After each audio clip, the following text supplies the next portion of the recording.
See sports in high definition.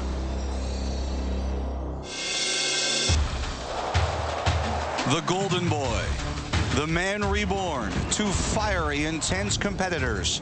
Kiefer, a new man at age 31. Nadal, poised to be the king.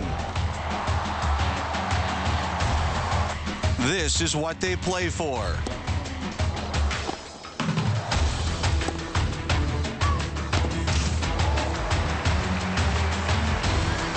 In Canada, a champion is crowned today.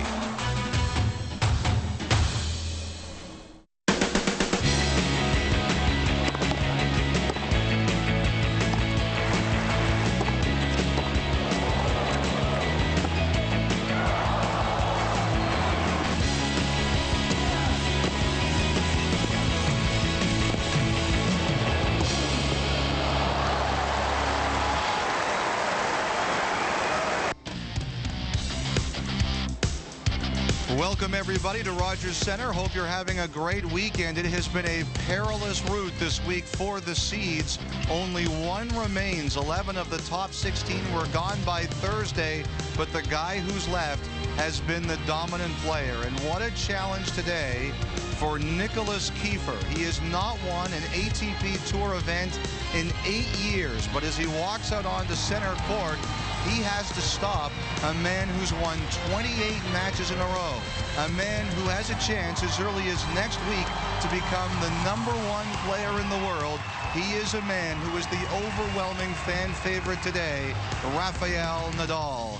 Good afternoon, Elliot Friedman, along with Peter Burwash, and good morning to you out on the western parts of the country. And Peter, before we talk about the singles final, we have to talk about Daniel Nestor, who earlier today won the 54th doubles event of his fantastic career. It was really nice. There was a point there where we didn't think that he was going to be able to do this. They were down 6-3 to the Bryan brothers, and all of a sudden they were able to get the momentum and won the last 7 points. And what a nice finish for someone who's probably will go down in the record books as the best player Canada's ever had. Last time he won here, he won gold in the Olympics. We'll see if he can do it again with Frederick Niemeyer. Afterwards, he spoke to our Brenda Irving. Brenda? Well, your second win here in Canada, what does it feel like? Any different winning at home? Yeah, for sure. I mean, the last couple months have been like a dream. You know, we won Wimbledon. You know, the title that, you know, I've been...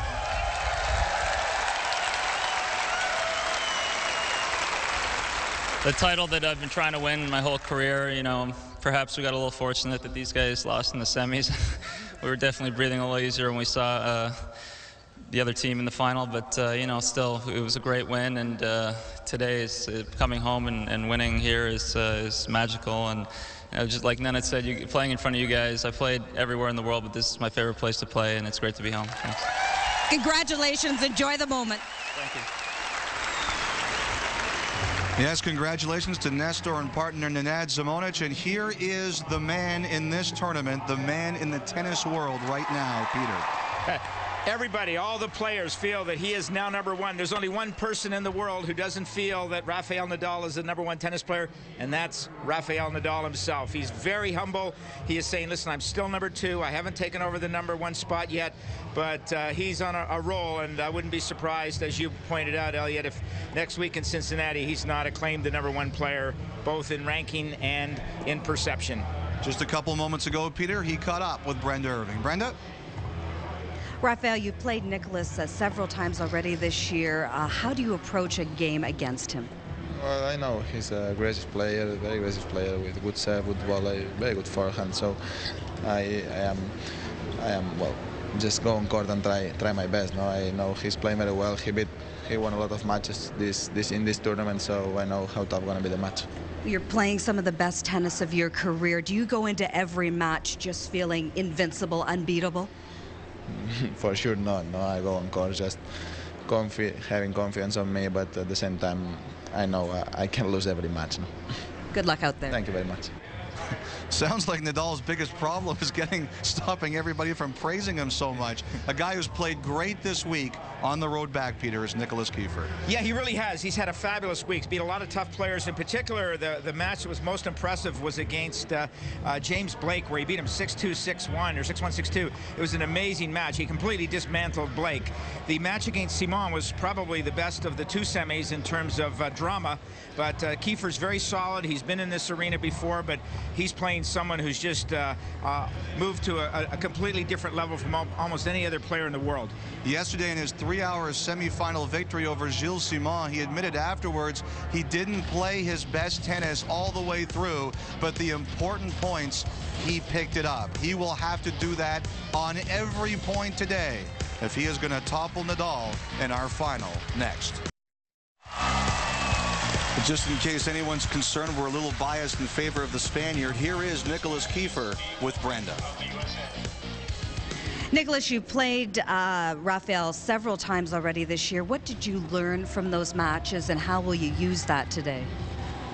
No, I mean, I learned many things. So it's always good to compete against the best players, and I get another possibility today to see how far I can go, and I try to push him as much as I can and try to do my best.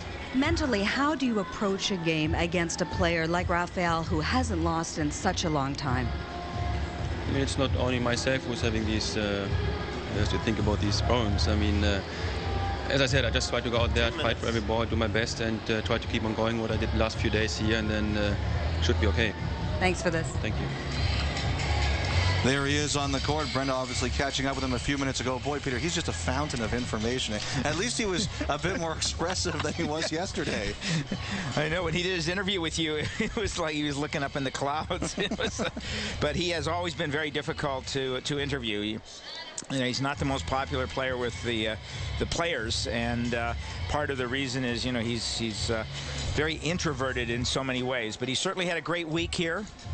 And this match, you know, what Kiefer's going to have to do is he's going to have to cut down on making so many mistakes. Yesterday against Simon, he well, really let's take a look at Peter's principles, because that's one of the keys you mentioned there, and let's take a look at that as being the #1 point you mentioned. Yeah, well, #1, got to cut down. I think he made over 60 unforced errors yesterday. That's not going to cut it today. Secondly, he's got to get to the net at the right time. We've seen that Murray and Gasquet have been very effective by getting into the net, pressuring him, upsetting his rhythm. That's the most important thing. Is there's the only thing you can do against Nadal really that will work is upset his rhythm, because he's not going to make a lot of mistakes. And the third, this whole Nadal mania, I mean, he has endeared himself to fans all over the world. He's become the most popular player in so many ways, not just because of this incredible, unique style that he brings to the game, but, you know, he's very, very humble. I got to read one quote that I read from his Uncle Tony. Said, "You must always play with a good face. It's impossible to learn with a bad face." And he plays every match with such intensity. And there's Uncle Tony, who started him at age 6 on the island of Mallorca and has done just a great job in bringing forth to the tennis world a really good human being as well as a great player. Love the quote from his Uncle Tony, who said that all of us in our family at his level, the brothers, were good athletes except for Nadal's dad. So it's just funny how the worst athlete has spawned the greatest athlete. Yeah. Down at center court today, she's moved out from the tunnel, Brenda Irving. Brenda? Well, you were talking about the contrast in personalities between Nicholas and Rafael. Just watching them in the tunnel, for them waiting to come out to center court, you've got two very different styles. Nicholas, very stoic, focused, stern-looking. Rafael, joking around, laughing and smiling with the people in the tunnel. So two very different styles, two very different personalities. As a matter of fact, there are people around tennis who will tell you how lucky the sport is that the two most dominant players, Federer and Nadal, are two of the easiest ever to deal with. And here's an example. As we mentioned off the top, he has won 28 matches in a row. He started slowly, but as they say in Spain, lately he has been on fuego. Oh, he sure has.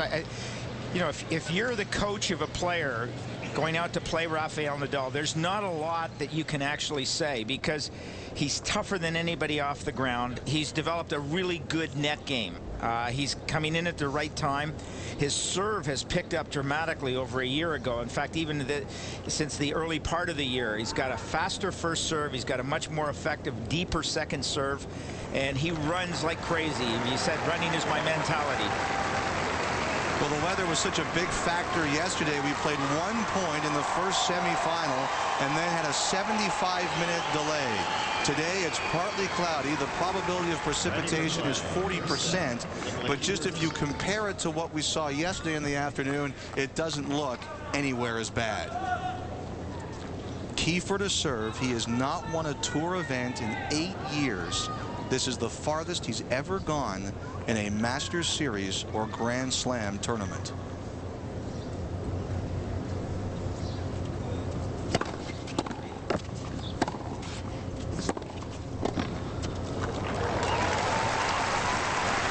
Right away, Nadal goes down the line to force him into hitting into the net.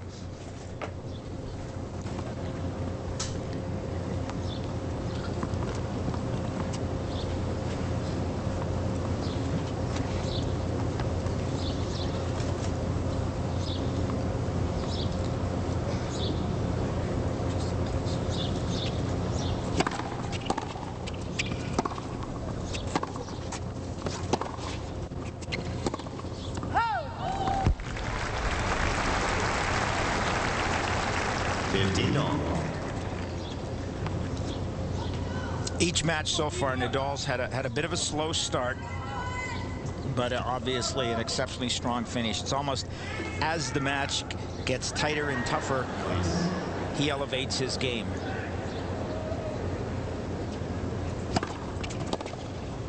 Well, Andy Murray said that the toughest thing about Nadal is not only is he physically the most powerful player on the tour, but mentally he is also the most powerful player on the tour.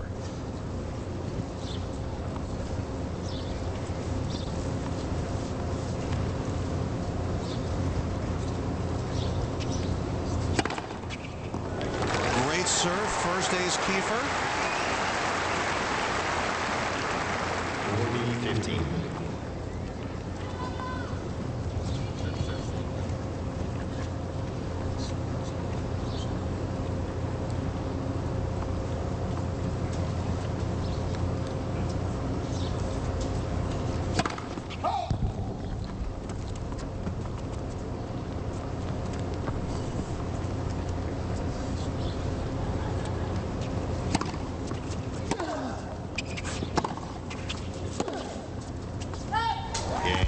Kiefer holds to start.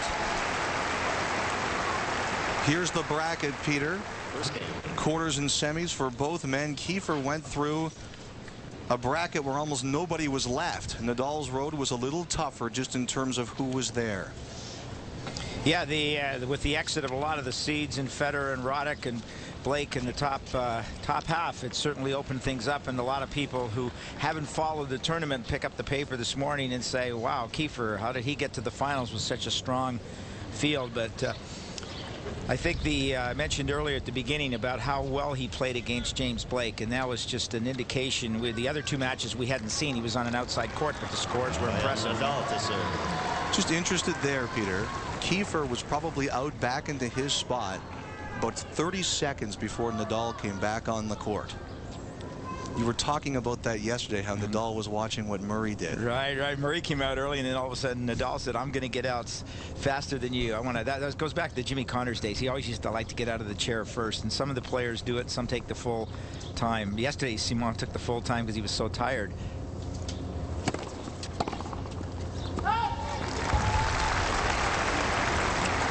I think today Kiefer's serve, he serves well enough to, there's Uncle Tony. He serves well enough to be able to stay with Nadal, but it's going to be interesting to see how well he can handle the return here. Nadal doesn't lose his serve very often.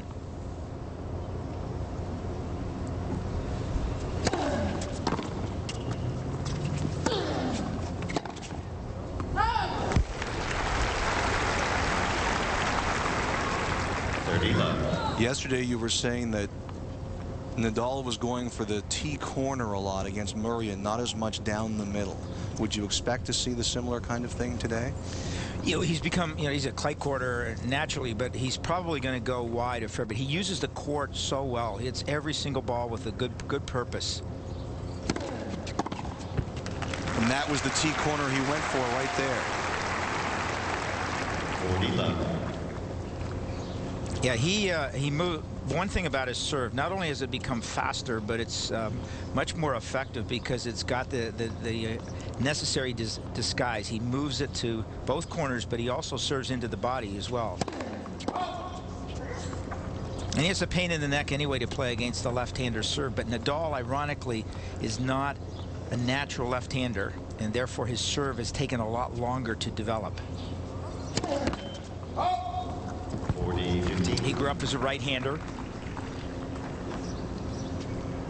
He does everything right-handed except play tennis, and his uncle and coach said, listen, you know, I think it would be a little bit better. Left-handers are few and far between on the tour, so it's probably good for you to play left-handed. Great decision.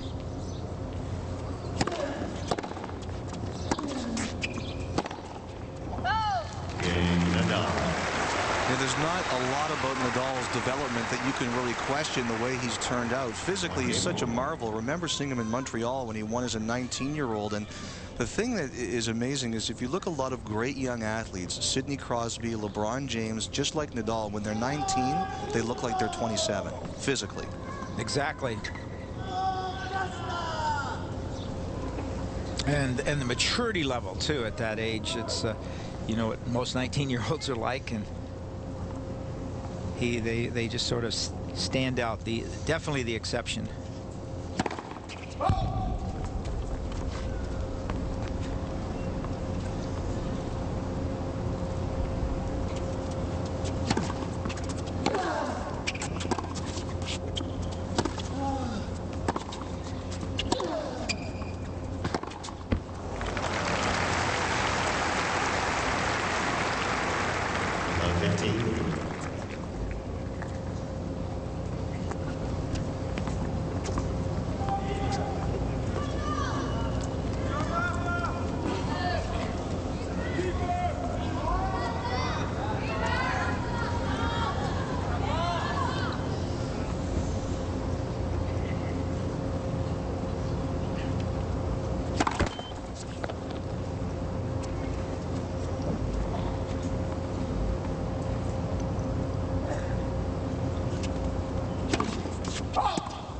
Love 30.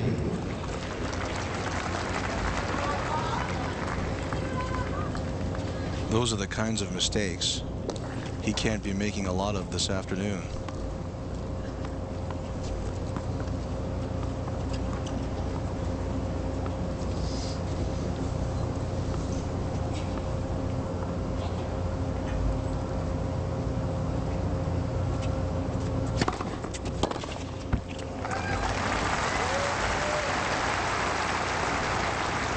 Well, that was a good example of what you need to do against Nadal, and that is you rush him. You know, the most appropriate word for playing Nadal is disrupt his rhythm.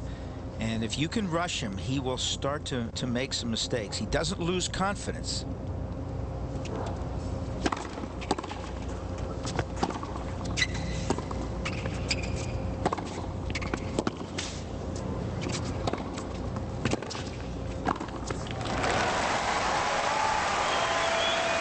Maybe the first time so far in this short match we've seen Kiefer really able to dictate like he did yesterday against Simon. Yeah, he's had and it helps coming into this match the fact that he's had such a good run to get to the final, because he has been dictating. And you know, in today's era, you can't hang back a lot. You know, even though Nadal, his game principally is built on a defensive foundation, he still has developed a phenomenal set of offensive skills.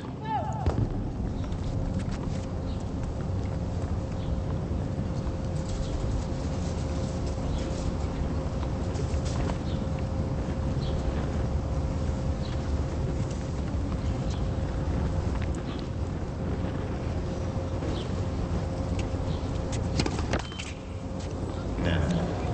We've got a significant amount of wind here, and this is not good for Kiefer, who throws his ball quite high.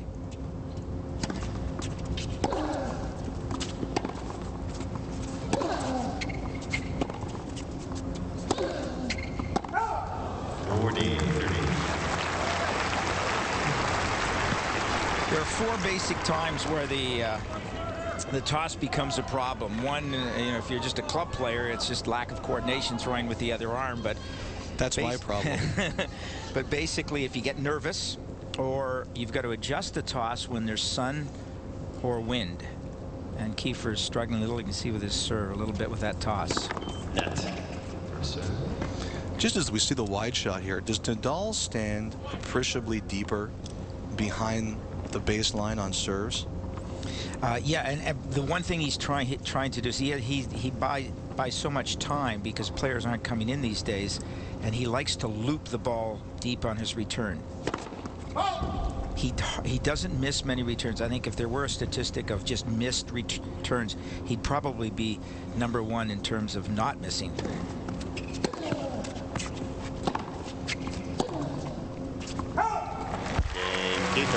Kiefer lost the first 2 points of the game, but came back to win the next 4. He holds serve, and we are on serve in set #1 of the Rogers Cup Championship. Nicholas Kiefer has the early lead here in the Rogers Cup Championship final. We are on serve, and as we talked about before the last changeover, this time Nadal made sure he came out at the same time as Kiefer. Good observation. Actually, both of them ran to the baseline on coming out of the chair. A little bit of a mind game going on.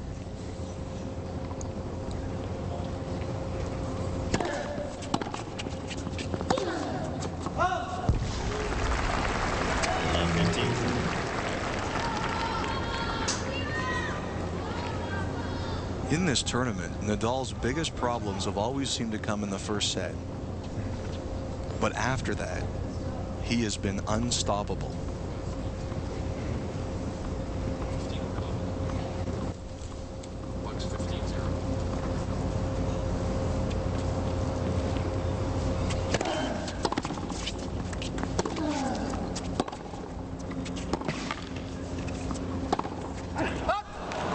Missed opportunity for Kiefer there. 15 all. Well, that's what he has to be really careful about. You know, when you work hard, you get the setup. You just can't afford to throw those kinds of shots away. You're going to need those, because Nadal, as we talked about the match, as it progresses, you know, he cuts down his errors.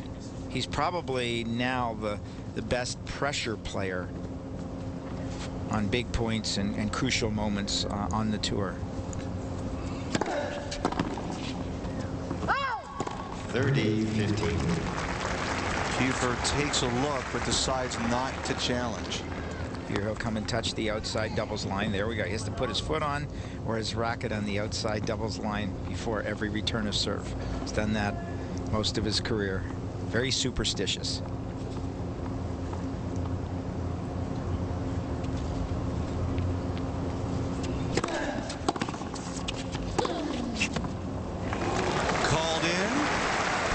Kiefer seems to have no issue.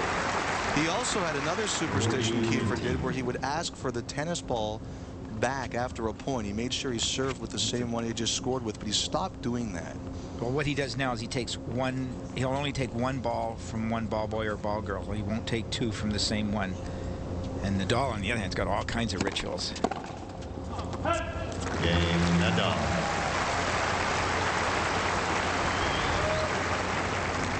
Games on. Our Beijing 2008 Olympics coverage begins starting next week. The women's soccer tournament actually begins in advance of the opening ceremonies with Canada against Argentina on Wednesday the 6th. Ron McLean has our preview show on the 7th, and the opening ceremonies with Ron and Peter Mansbridge Friday, August 8th at 7 a.m. Eastern, 4 a.m. Pacific. Piece of paper. Thank you. Open. Piece of paper blew onto the court. And they were just waiting for one of the ball boys to grab it before Kiefer could serve.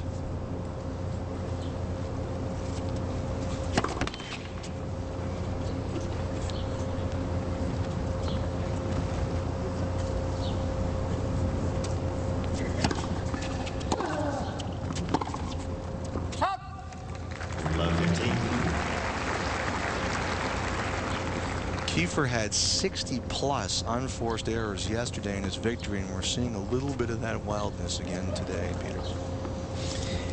Yeah, no, and that's going to be one of the keys for him, because he doesn't seem like he's not coming out of the blocks like Gasquet and Murray did, where they were just hitting outright winners early in the match.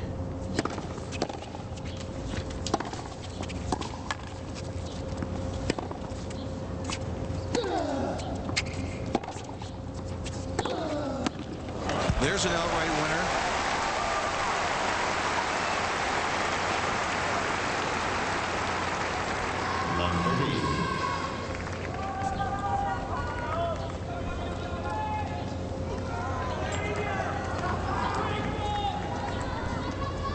This is the second straight service game for Kiefer where he's been down love 30.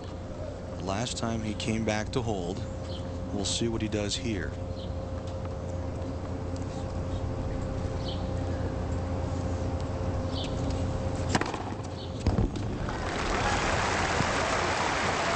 Nadal's going to take a look. Nadal is challenging the call. Right side service box. Ball is called in. Because the air quality is not that great in Toronto, there is a certain amount of dust and residue that comes on and leaves a mark. He picked the wrong mark, however. Shot spot brought to you by Iris, as unique as your eyes.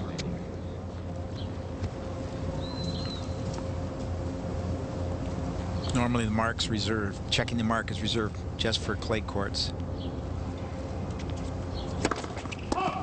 You get 3 challenges per set, and because he was wrong, Nadal loses one. He's down to 2.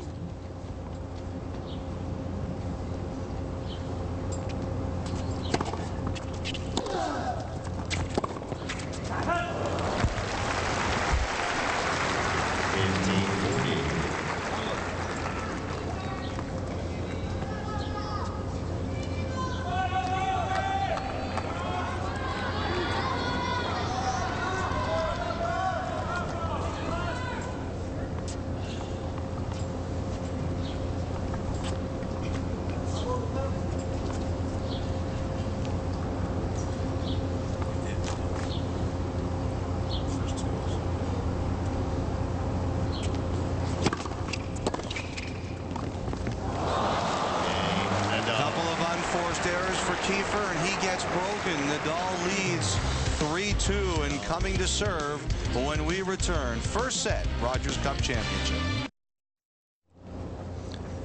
Back here in Toronto, Rafael Nadal has just broken Nicholas Kiefer and has served himself.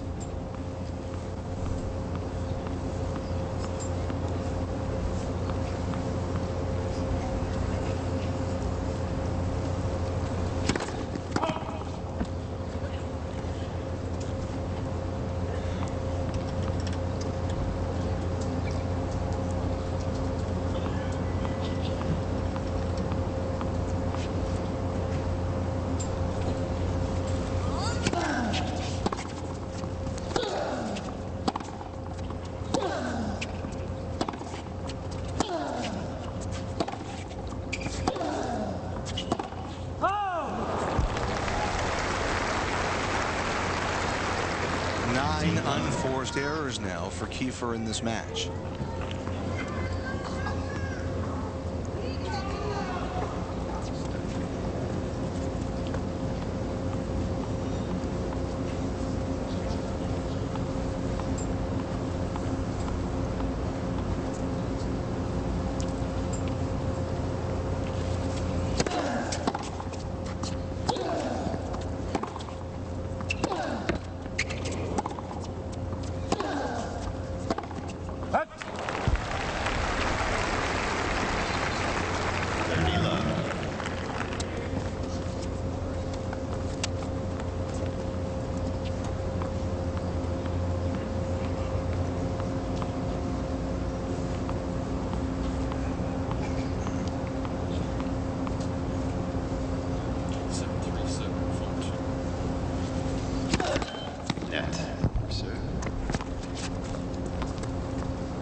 was very surprised today. Kiefer warmed up with a right-hander, and you know, one of the things you have to do is left-handers have to just do everything in reverse, and it's really important that when you do find yourself face to play against a left-hander, you need to warm up against one.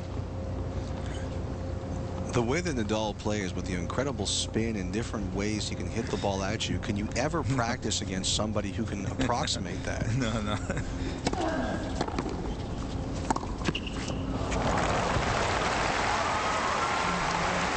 He is just doing anything he wants out there right now. Well, Kiefer, look, the returns have been quite short, and that's getting him in trouble early on. And so he's really, until he gets his return deeper, then he's just going to continue to see a lot of points like that last one.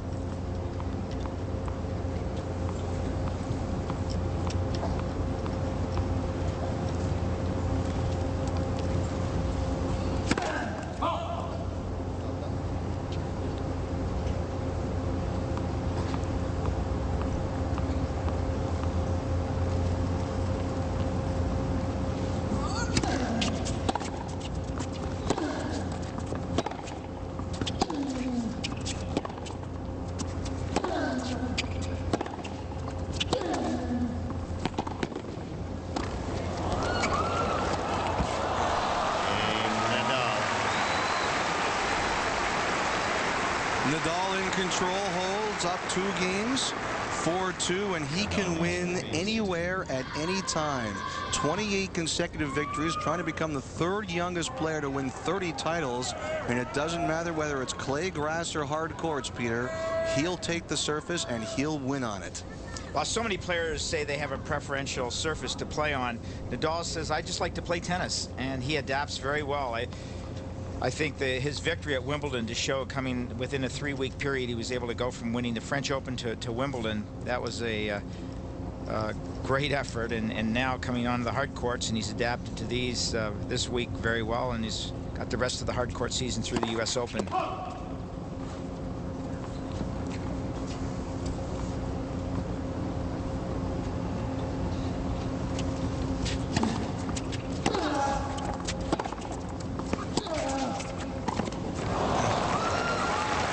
Here's a very talented athlete, talented tennis player, and he flubs the ball like that, and you think, my gosh, how did he get to the final? Well, what's happening is the ball that Nadal's hitting right there, look at how it drops so fast, and because he puts us excess of topspin. I mentioned yesterday, and just if you didn't see the match yesterday, the International Tennis Federation did a study, and they found that the average rotation of a ball of the average tennis player on the tour is 2,500 revolutions per minute. Nadal's is 5,000 revolutions per minute. Big, big difference.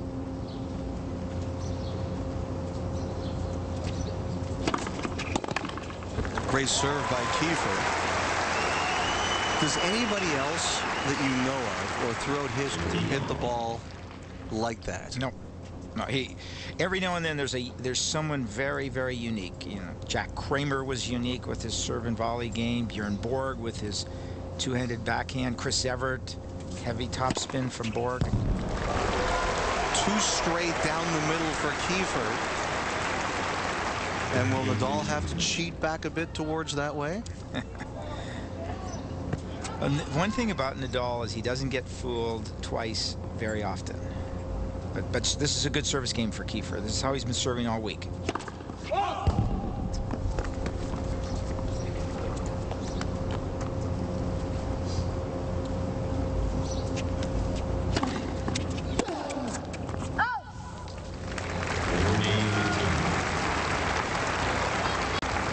Also, Nadal's practice ethic is amazing. 6 to 8 hours a week, or 6 to 8 hours a day, pardon me, when he's not on tour. And each of his matches is a great practice session for him because he puts it all into application. If I was a sponsor, I'd go after the uncle. He gets almost as much face time as Nadal does. He's become very famous, particularly for what he's done. Late call. Very late call, yeah. It's very close. And Kiefer will challenge. Left side service line. Almost called out. Steve Ulrich, the umpire, he gave a little bit of a hint there. It's very close. Technically, they should just.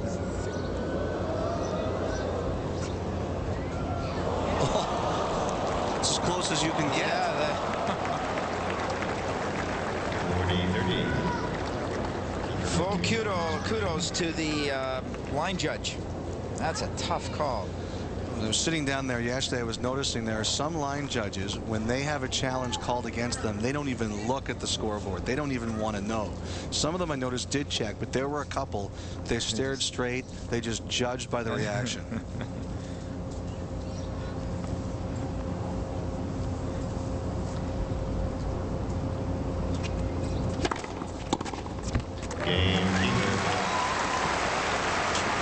Kiefer holds after he was broken last time, but he's still down a break here in the first set. Right to action. Nadal up a break in the first set. And new balls in play, and Kiefer struggled yesterday in the match against Simon when new balls were introduced. He started to make a few unforced errors long.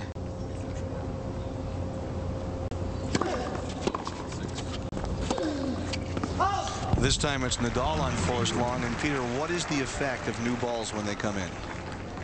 Well, the real effect is that the ball goes through the air much quicker. They change balls every after first 7 games. They count the warm-up as 2 games, and then after that it's every 9 games. So during that time, the ball, particularly on a surface like this, it has a rough topping. The balls get fluffed up and they get a little bit larger, a little heavier. So that players are always looking for the lighter ball when they're serving. And that's why you see Nadal discard one of the balls. He'll get rid of the ball that is the heaviest. But right now there's no difference because they just introduced them. Remember at the 2004 Olympics, a player was infuriated when the other player who was serving did not tell him that new balls were into the match.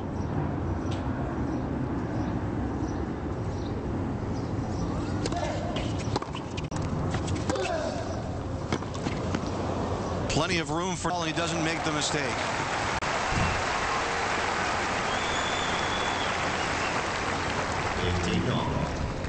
Well, because he's got such great wrist acceleration, he's able to whip the ball across and put Kiefer out of the court at short angle.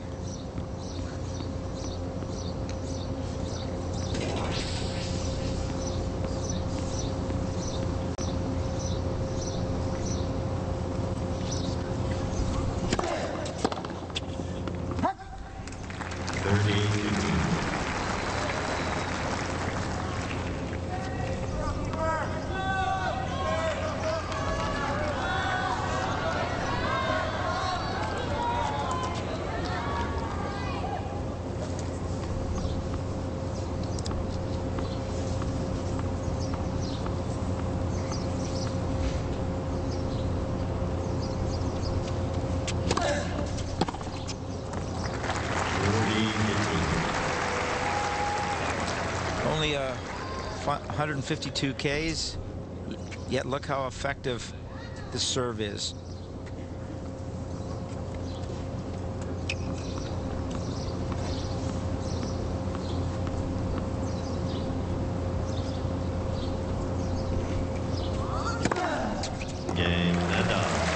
Perfectly on the line, and Nadal is up 5-3. The men this week. Don't forget the women next week, and we will also have coverage of the semifinals and finals next weekend here on CBC and CBCSports.ca. Those are the times. Tracy Austin and Bruce Rainey will call the action. We wanted to send out our best to Bruce, who's feeling a little ill today and could not be here. Get well soon, Bruce. Peter especially misses you. Yeah, that was a surprise. You walked in this morning and said, we're a team.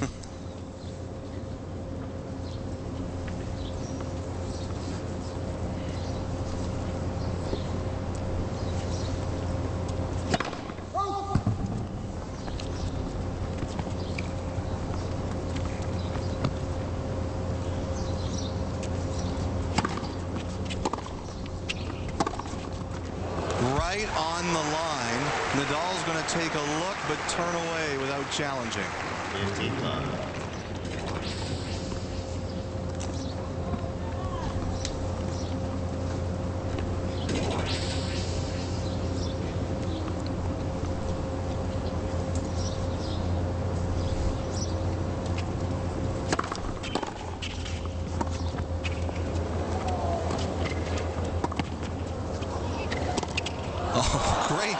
Nadal.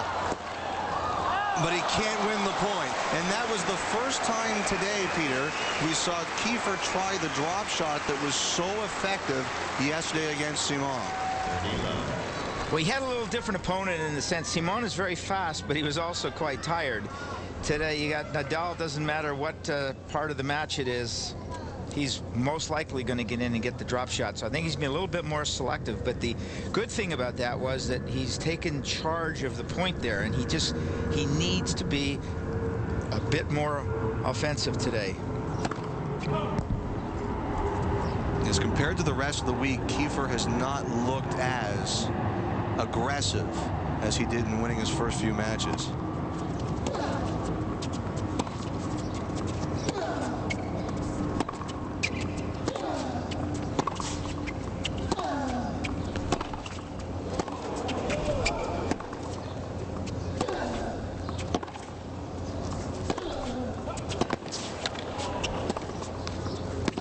Here comes Nadal, won't need to play it.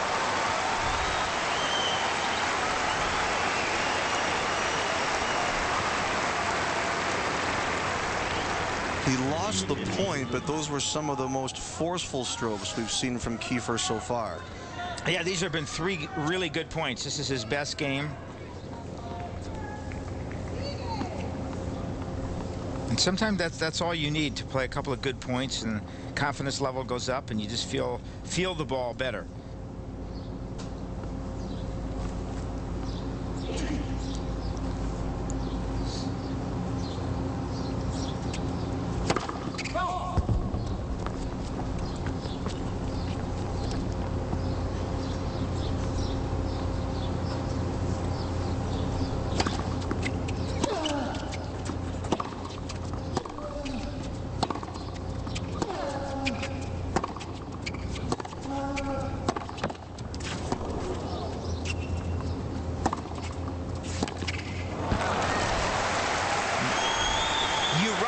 And there is just a little bit of vulnerability, not a lot. 40-15. But the players who've had success over the last year or so against Nadal are players who have done exactly what Kiefer just did there.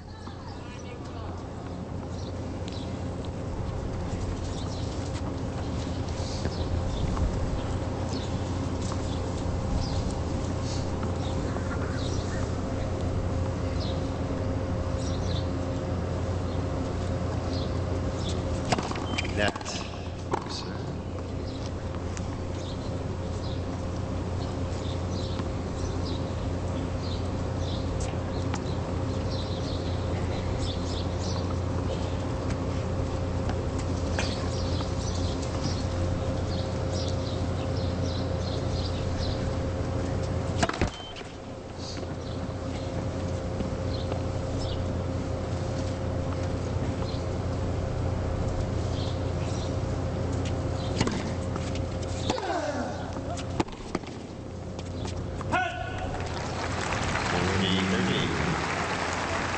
That was a great service return by Nadal right down the line.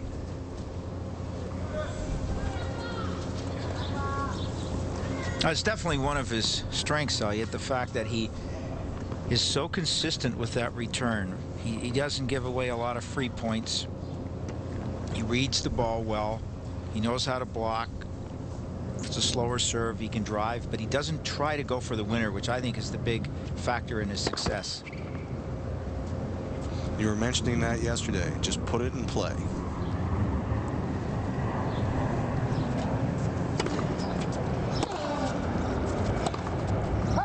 Kiefer misses wide, and we're going to deuce. Well, that's a classic example there. And if you watch his return, in fact, I've seen him play entire matches where he has not hit one winner on the return. And, you know, he's very intense about it, but he gets ready and he gets the ball back, often right down the center, just to kind of neutralize the point. Because remember, the server has the advantage because they know what they're going to do. So the returner's goal is just to neutralize the point.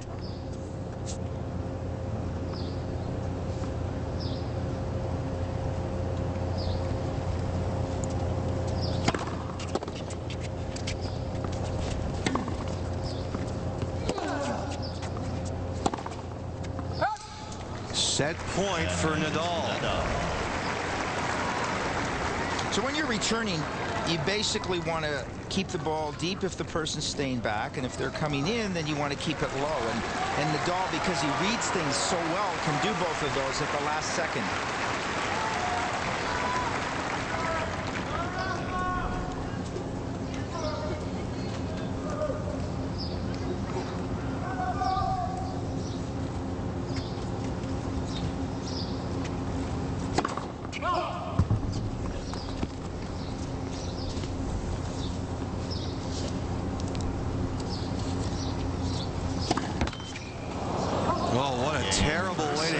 Double fault for Kiefer, and in 40 minutes, Nadal takes set one, 6-3. Nadal starts serving the second set. He won the first 6-3.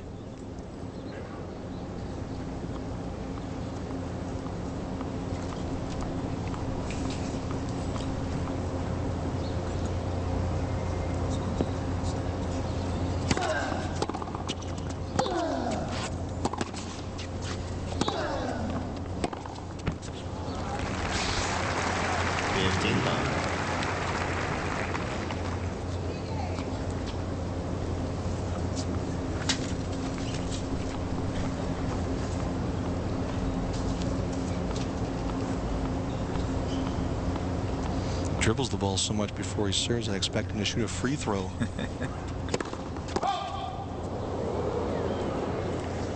Yesterday, Nadal was given a warning in his match against Murray for a time violation. Kiefer got one earlier this tournament against Nikolai Davydenko.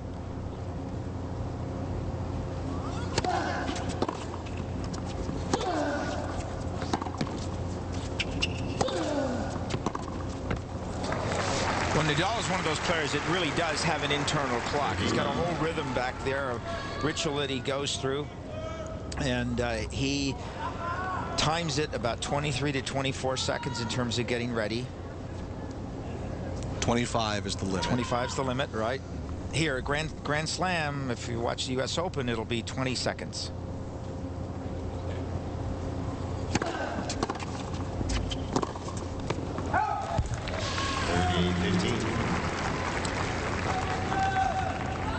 Nadal in the first set got 80% of his first serves in. Kiefer 47%, and that's if you look at from Nadal's point of view, he's just getting the ball in. Kiefer is not hurting him at all on the return, so he doesn't need to come up with any big serves like he did in his last couple of matches. And he will come up with them, but right now he's content getting them serve in.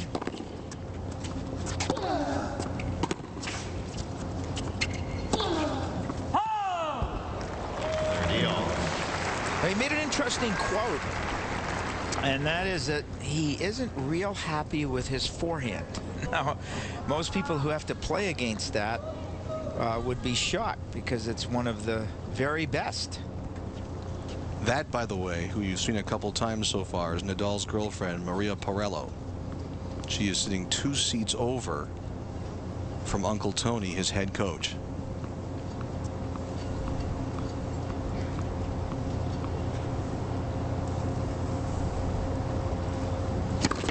Net.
Nadal holds serve, leads 1-love in the second set. To courtside, or just in the stands, we go to Brenda Irving.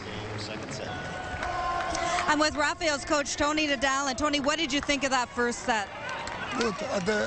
This first set was good for us. I think Kiefer had make so many mistakes, and at the moment it's not a very good match, not a great match, but for us it's very good now. He has to like it. He's in control, up 6-3 and 1-love in the second sets, and still plays the games with the water bottles down there too, Peter. Yeah, he does. Everything. It's what fascinates me about Nadal is that he is a routine person off the court, or until he gets onto the court itself. Everything has to be exactly in place, and yet when he plays, he's the master of improvisation.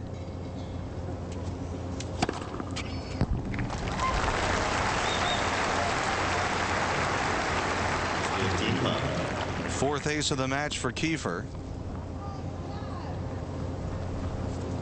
But he's going to need a lot of that, the way Nadal's been returning his serves today when he gets to them.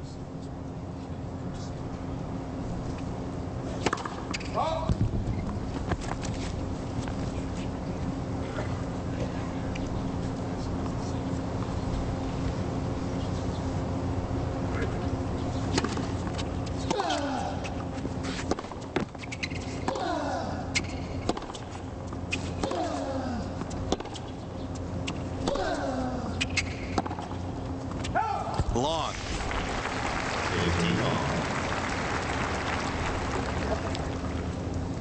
Well, the difference in this match is that Kiefer has not forced Nadal to do much different from his regular patterns. The two previous matches against Richard Gasquet of France and Andy Murray of Scotland were the fact that they really worked very hard to get Nadal out of his comfort zone. They pressured him early on in the match. They came up with big winners, and so Nadal had to adapt his game. Here he hasn't had to do anything unique yet. He's just getting the return back, getting into the rally, winning most of those, and then holding the serve fairly easily. Great forehand winner by Kiefer, one of his best shots of the day. And the thing you mentioned there, Peter, is it was a tiebreaker against Murray first set. Nadal won it. Tiebreaker, of course, Gasquet first set that Gasquet won in that terrific battle. Even Jesse Levine, the Ottawa-born U.S.-trained player, had Nadal down 4-1 in the first. But after that, he's been lights out against everybody. He has dominated from that point on.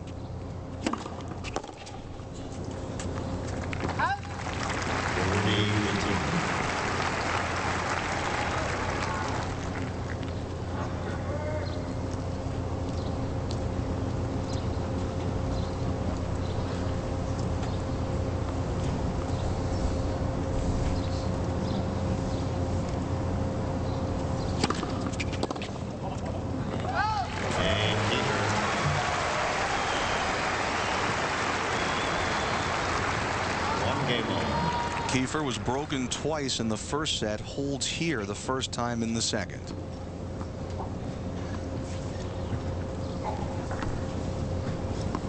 Sergio Bruguera, former French Open champion, talked about Rafael Nadal, and he said, you know, there are just a lot of players who, when things aren't going well, they kind of check out. But he said he's never in any time seen Nadal check out for even a point, particularly when he's coming off a few missed hits or a couple of bad games.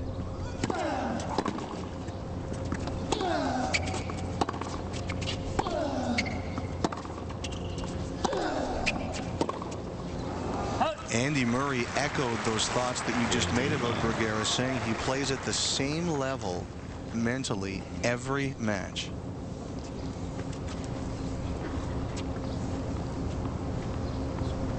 Yeah, if there was one person you wanted to play for your life, this is the gentleman.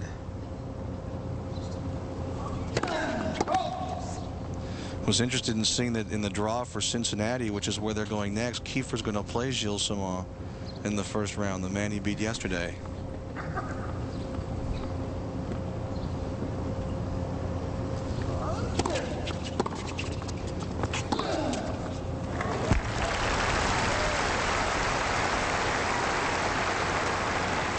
It's almost like Kiefer seems to be resigned to the fact that if he doesn't get a decent return, there doesn't seem to be the same energy to chase down the balls like we've seen.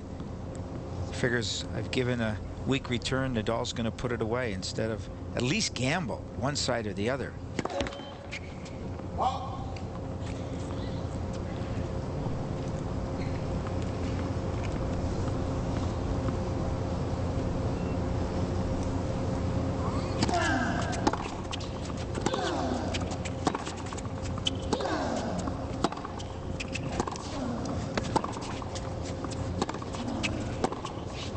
Wide again. That angle we saw there was good to be able to see how Nadal has brought his trajectory down this past year. This is shortening the rallies because he's hitting more winners or putting the person in trouble. So his clearance of the net, he has the ability to loop it and buy the time, but he also has the ability to drive it now with that lower trajectory to win the point. Whereas the majority of his game was based on a lot of heavy looping type balls which had heavy spin on it and were extending the rallies a lot more.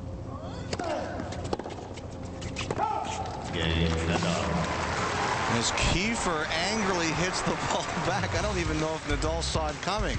Didn't miss it by much. Nadal up 1 game. Rafael Nadal up 6-3, 2-1, but we're on serve with Kiefer in the second set.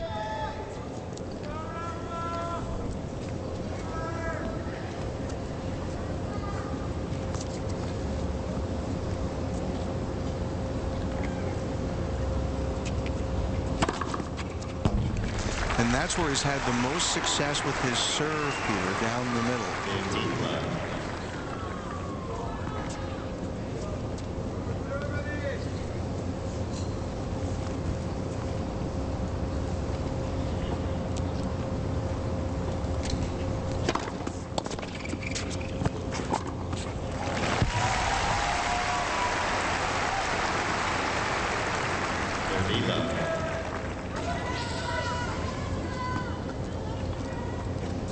If it weren't for Kiefer's serve, we'd be close to the end of this match. This is the one part of his game that's keeping him in here.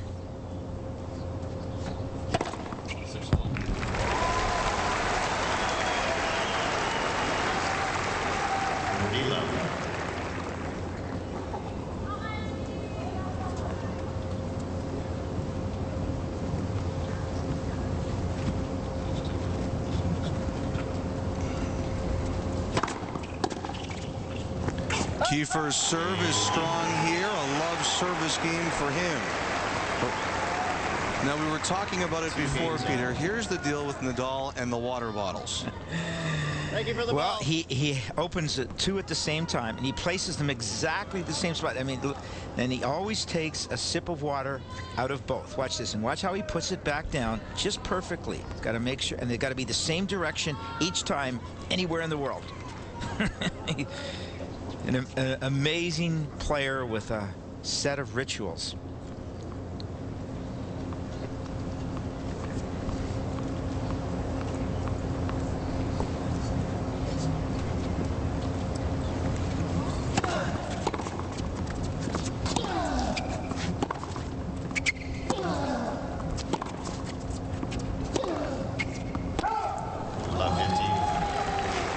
Nadal decides not to challenge. He looked at it for a second.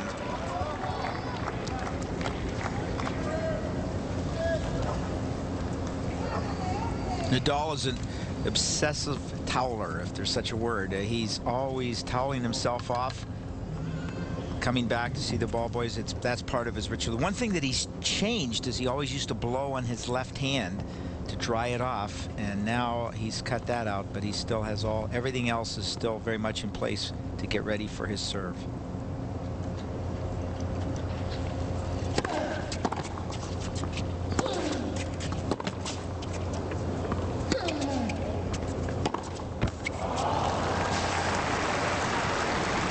Now Kiefer is looking at the baseline judge. But he plated Peter, so he can't really challenge. All right.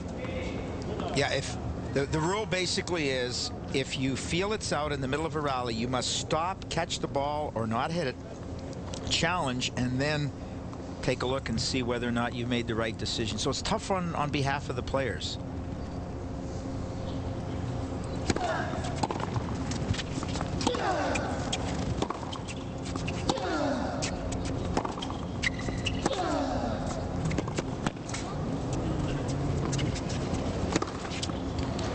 Blew it right by him. Kiefer almost ran to the perfect spot, but couldn't bend back at that last second.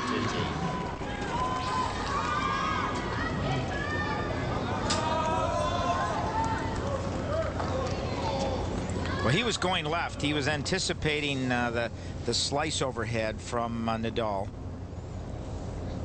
The one thing against Nadal, anticipation it's important, but it's certainly not going to help you out because he has such diversity.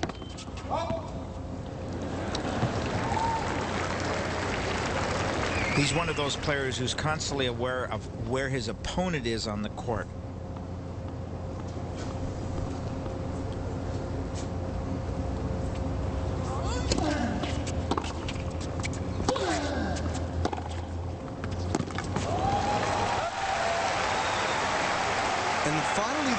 Pump from Kiefer. He's been so emotional all week. Haven't seen as much of it from him today. The energy there. Well, I'm sure as much as the bravado that he wants to put out there, there's no question that he walked out on the court somewhat tentative as to whether or not he'd be able to do. I'll keep in mind he's lost to him 3 times this year, so that certainly plays on your mind. Plus, everybody's talking about how much better Nadal is getting weekly.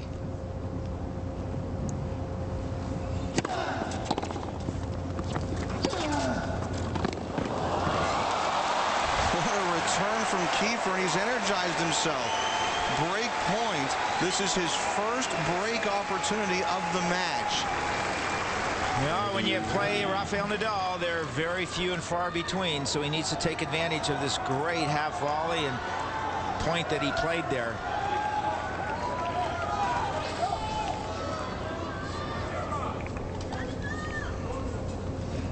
Big moment for Kiefer. Now Nadal likes to slice wide with a slower serve or flat down the center on key points like this.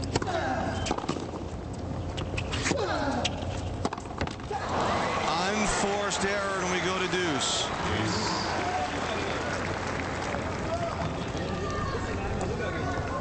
What a shame. He has a good serve, nice return, set it up, and then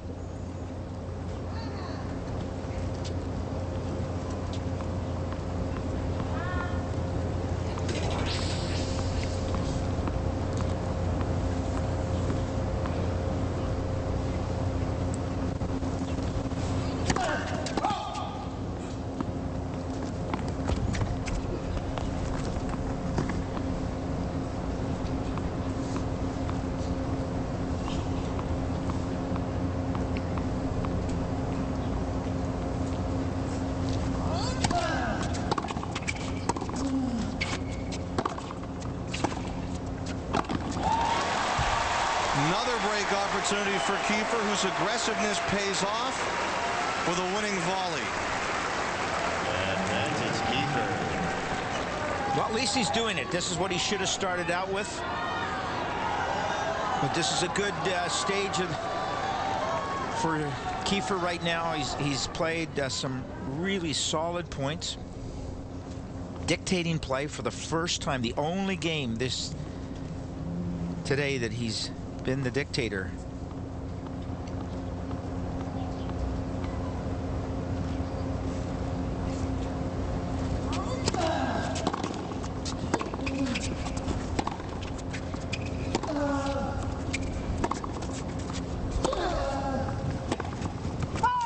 They call it out, and he's going to challenge immediately.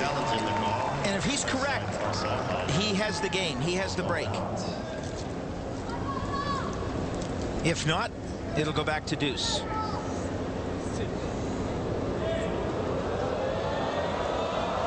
The call was correct. Shot spot brought to you by Iris, as unique as your eyes. It's interesting. Explain to me how this all worked. It's they take all the cameras on the court and they do a 3D rotation of them. It's like a CAT scan technology. I think it's been great for the game. It really has. The best innovation since 1970 when Jimmy Van Allen brought the tiebreak in.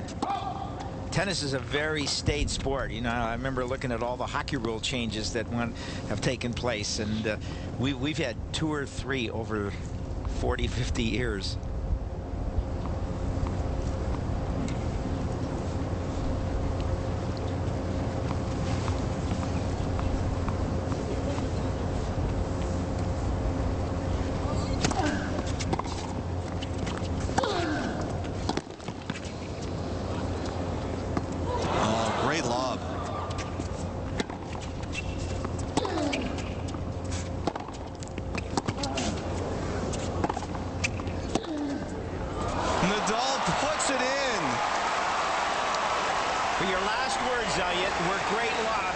Kiefer stayed on the baseline. He should have attacked at that point. This is a great opportunity. He's had a good game, but he just didn't attack. Now he chooses a chance to come in from deep in the base backcourt and gave Nadal an relatively easy passing shot. It looked spectacular, but that wasn't a tough passing shot because Kiefer wasn't in position for the volley. Major tactical error at a time when he's having such a good game.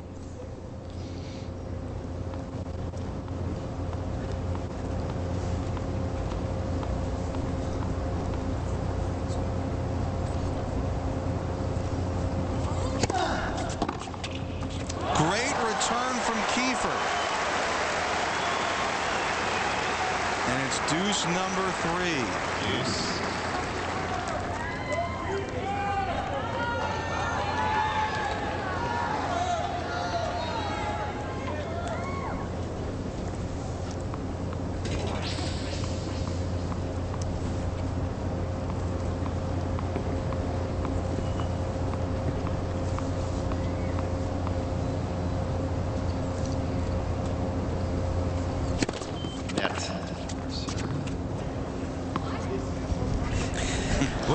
Rafael Nadal says the ball was way over the net.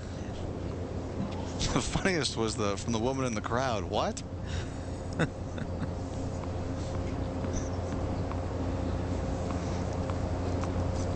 But look at Nadal, gets right back, not disturbed by calls.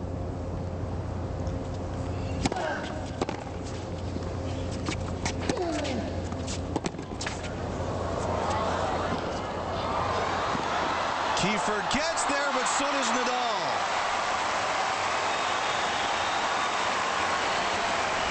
Backhand overhead smash. Talent plus plus. Kiefer shaking his head. Had what he thought was a pretty good lob. You know, we mentioned that Kiefer hadn't shown a lot of emotion. Neither had Nadal really until this game.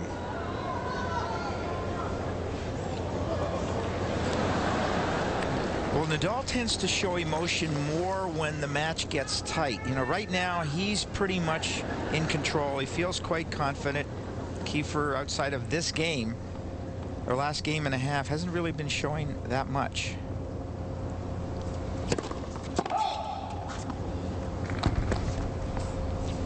So there's been no real threat here to Nadal, and he just needs to continue to play the way he's been playing, unless Kiefer plays a few more games like this.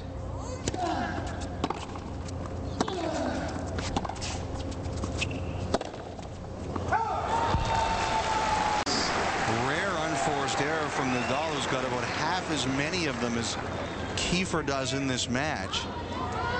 And we're at deuce number 4.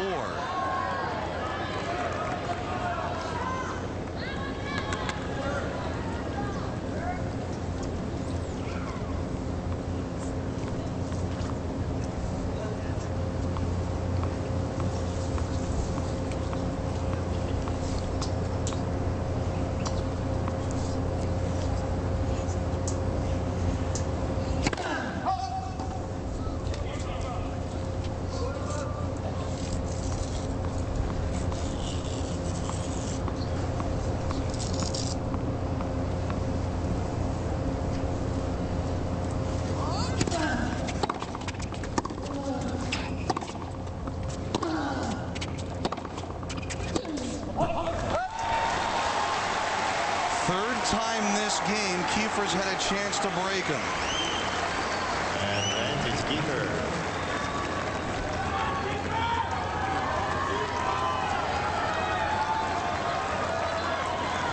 Normally the crowd is very pro Nadal wherever he plays. I think they want to see Kiefer break it just to make the match a little more interesting. You're right.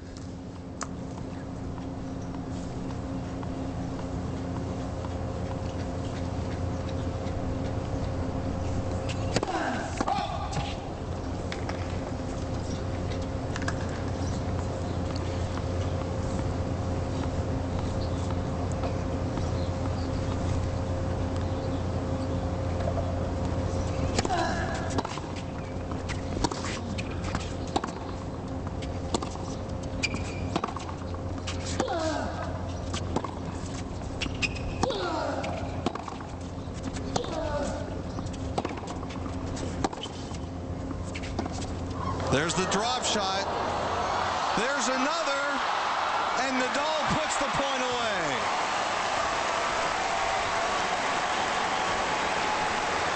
Fabulous counter drop shot from Nadal. Full speed ahead. What he has to do here is disassociate the lower part from the upper part. Very fast feet, but control the upper part with that counter drop shot. And got another overhead smash. This time the regular overhead. He's so athletic even when he leaves his feet. You know, a lot of people leave their feet. They're just not that coordinated. He doesn't have that problem. No. 14 points so far in this game.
For Kiefer if he doesn't win this game, because he's certainly been the dominant force.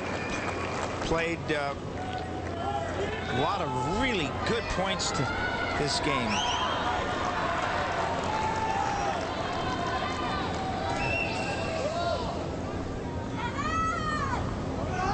It's been a great game to watch. Just this one alone.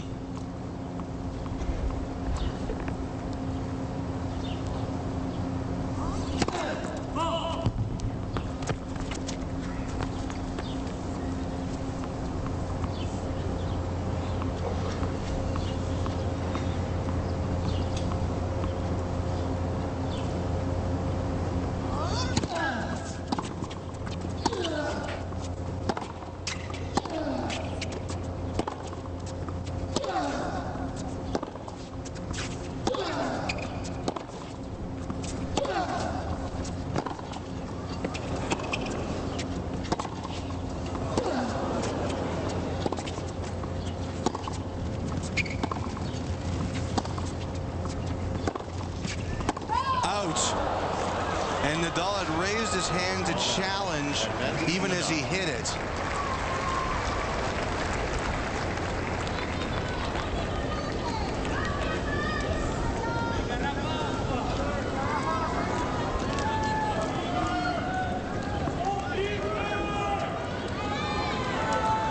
Kiefer did ask the chair umpire, who told him it was significant.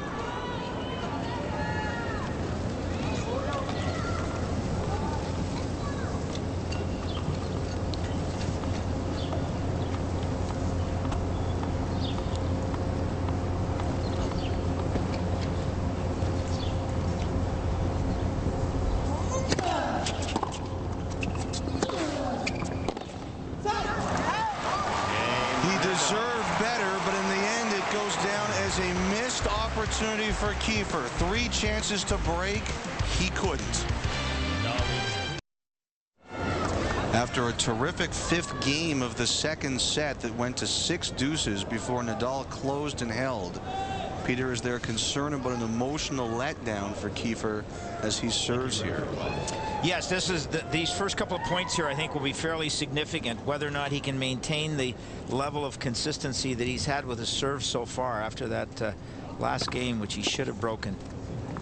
But if you throw a couple of serves like that in, you know, keep in mind they're still on serve, and so all Kiefer has to do is keep going and the way he's been doing with his serve, and he realizes now, I got close on that last game, maybe there is a chance to break Nadal's serve, even though those break point opportunities do not come around too often against Nadal. You know, normally that happens to other people when they play Nadal. You don't see that usually happen to him.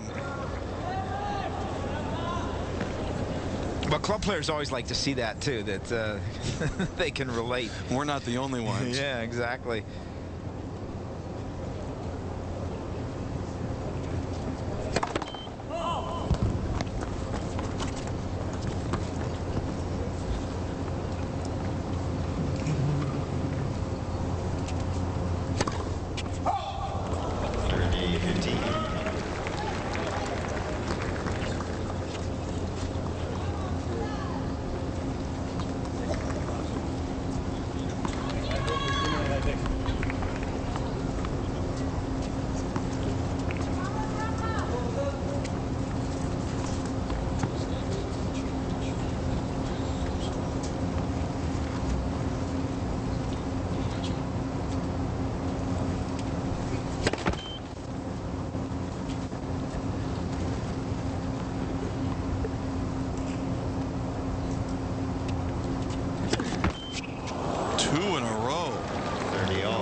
For the match. Well, he's trying to, you can see the toss there, the height, because it's quite windy down on court. He hasn't last couple of serves where he has doubled, he doesn't seem quite comfortable with his toss.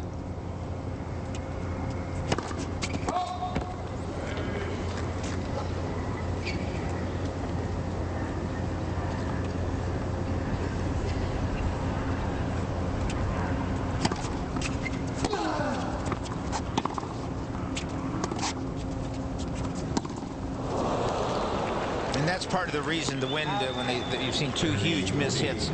Nadal's not having as much trouble with the wind because the last year he's added a lot more risk to his serve, and the key on the serve is you know, your toss will go all over the place. Sometimes if you're nervous, it has to go if you have to make the adjustment, as I mentioned earlier, the sun or the wind, and so the wrist actually salvages a bad toss or is able to adjust to the different tosses. That's why the wrist on the serve becomes so critical, making sure that it's nice and loose.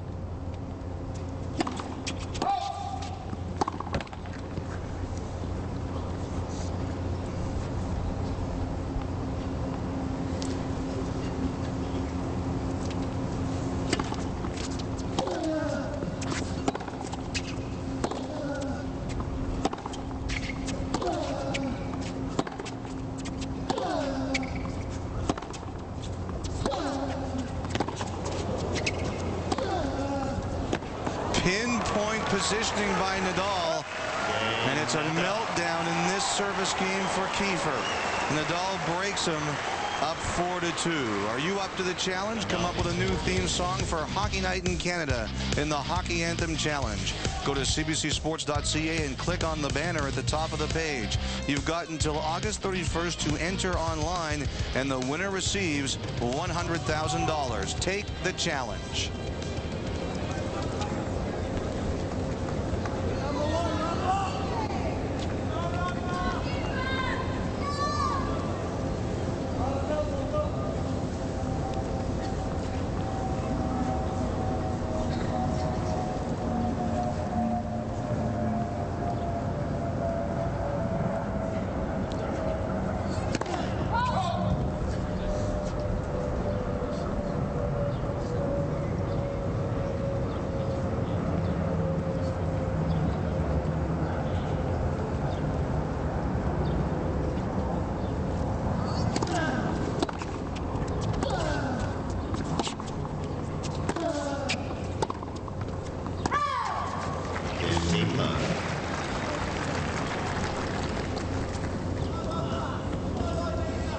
Again, Kiefer double-checked with the chair umpire and was assured it was out, decides not to challenge. Kiefer's always been someone who is constantly looking at the umpire, and so having the challenge system is great for the umpires when they have to have Kiefer on the court. Right down the middle on line. That's what Kiefer's best serves have looked like too. Now that's just mean.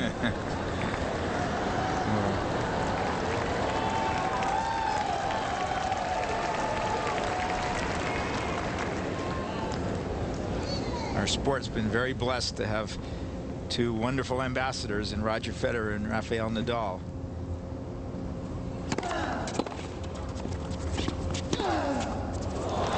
Nadal lives in Mallorca, and a lot of people come to visit Mallorca and they want to find Rafael Nadal, and when he's home, people show up at the practice courts and watch Rafael, but some of the players actually want, or some of the people watching, they want to get out and hit with Rafael, and he stops his practice session and hits with them. I mean, he is so popular both with tourists and people in his town.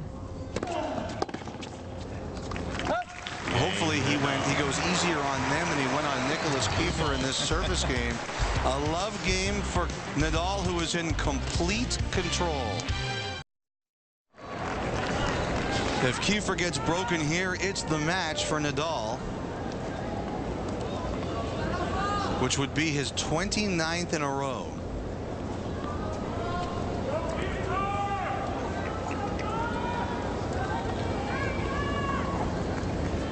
He has broken Kiefer 3 times so far this afternoon. 15-love.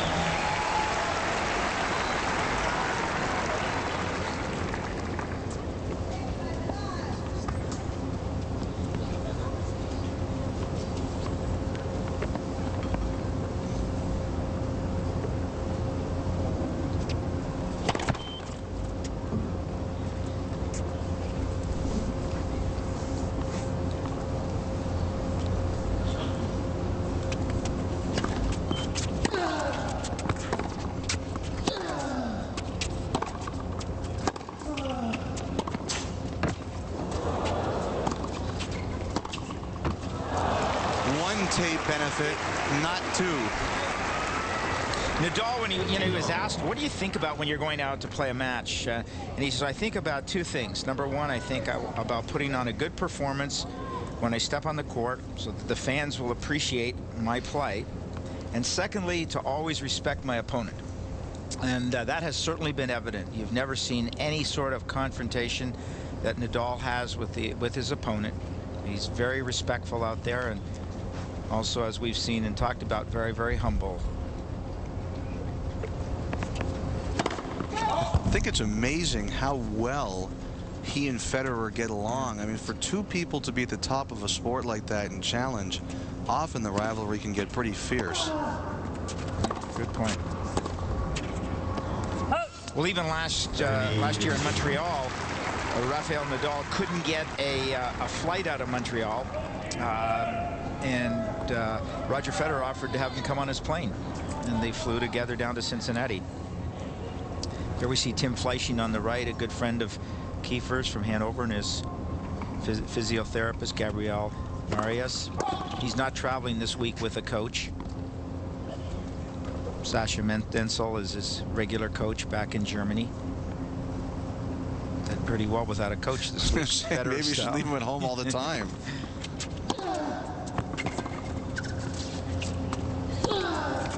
Powerful forehand. Kiefer ran all over the court, but he couldn't get to that one.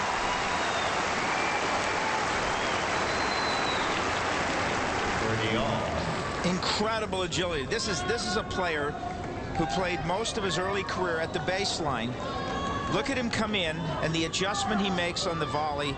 Very few left-handers in the history of the game have ever been able to hit a good forehand volley. It's just one of those shots. They've got a lot of other talent, but it's the one nemesis for a lefty. And he handled that beautifully. Mechanically perfect.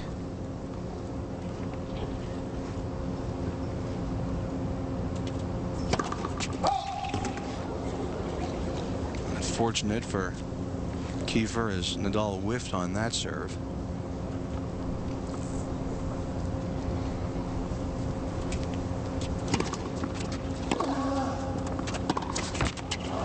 And it's match point, championship point for Nadal.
Another stop on the road to #1.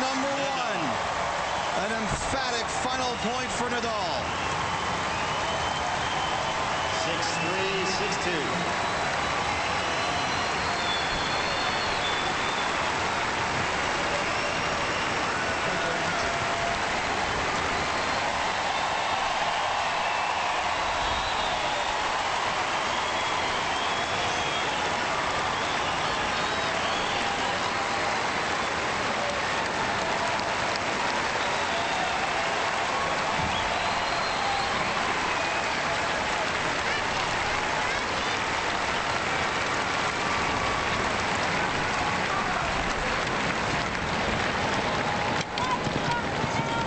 Brenda will be there in just a couple of seconds for an interview with Rafael Nadal, but he's had some tough matches, but in the final one, Peter, he was in complete control throughout.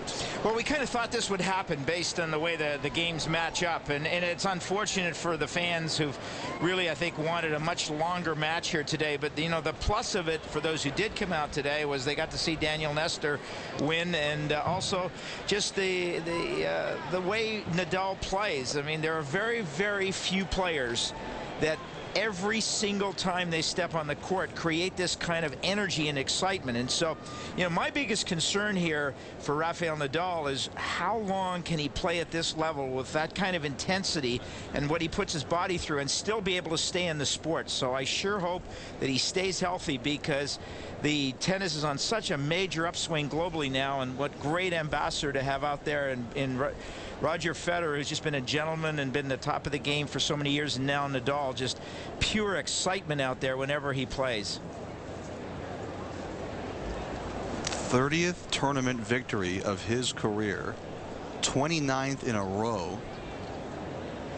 He's the third youngest ever to reach the 30 number just edging out John McEnroe by 2 months, missing out on Borg and Connors by a short amount of time. Here's Brenda.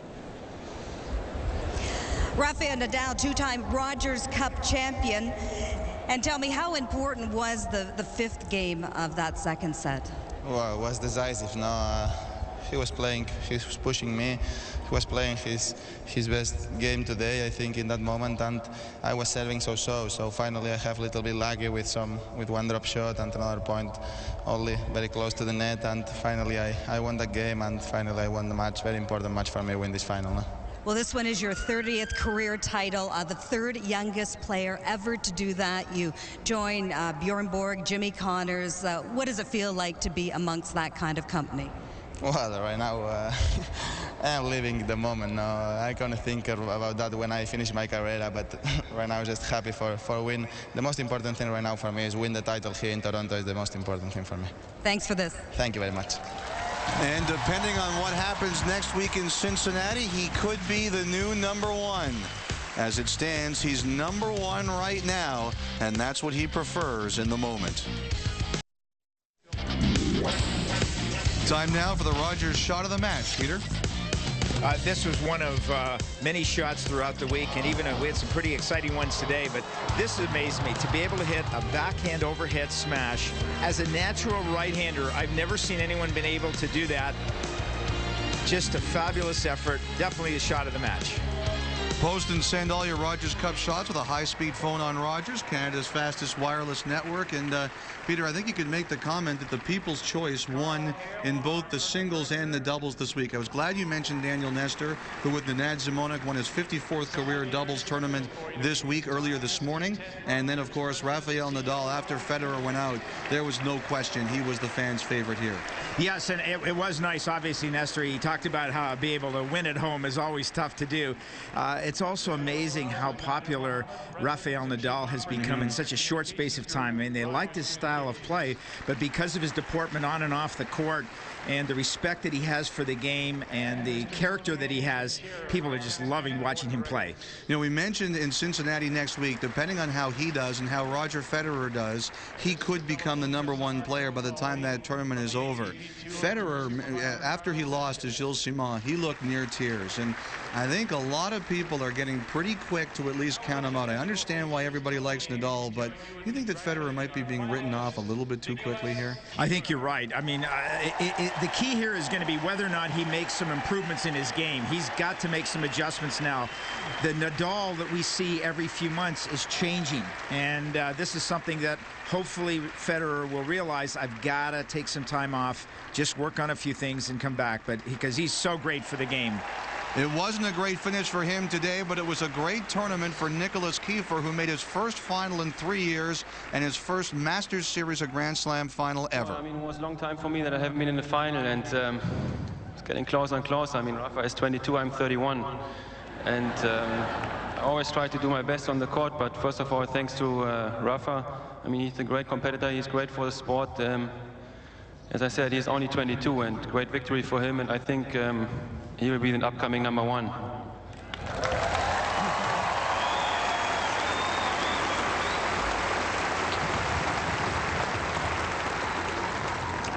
And then big thing to all the ball boys, ball girls, linesmen.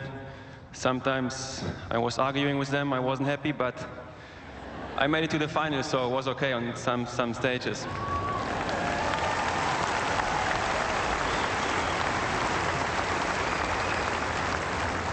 Then, of course, thanks to Gabi and Tim, I think we had a great week here, and we try to continue.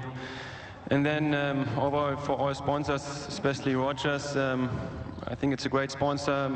As I heard, Rogers is going to continue for four more years. And I won't promise too much, but hopefully I can run in 2 more years to come back to Toronto. But if not, for sure I will come to Montreal. Thank you very much.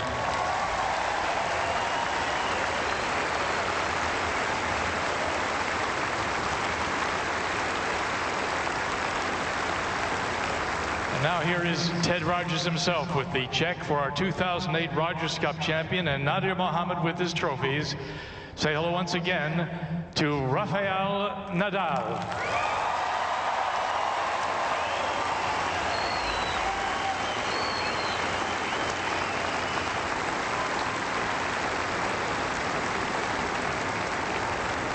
the Waterford Shield for Rafael, and also, of course, our Rogers Cup.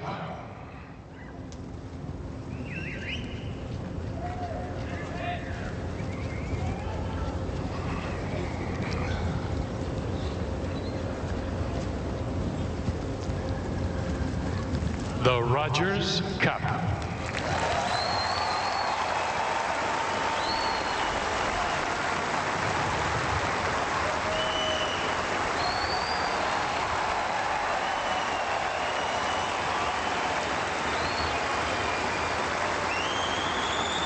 Rafa, congratulations on this great victory. It now places you in second place in the Olympus US Open Series, giving you a chance to win $2.4 million at the US Open.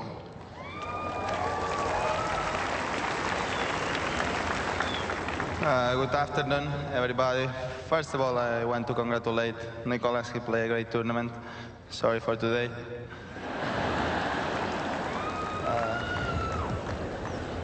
Then, well, just for me, can say it's a pleasure to play here in Toronto. Thank you very much, all the crowd here, for supporting me.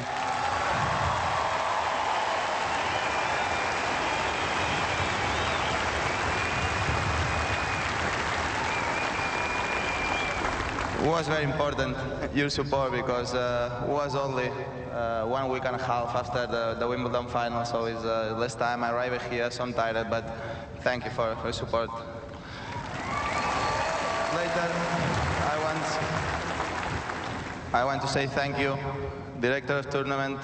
It was very nice doing all the week.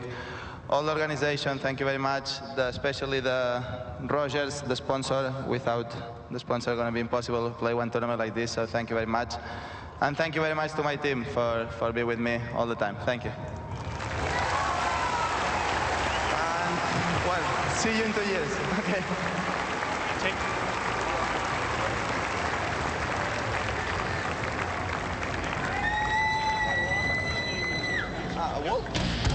Well, in case you're wondering about the amount of those checks, the winner gets $420,000.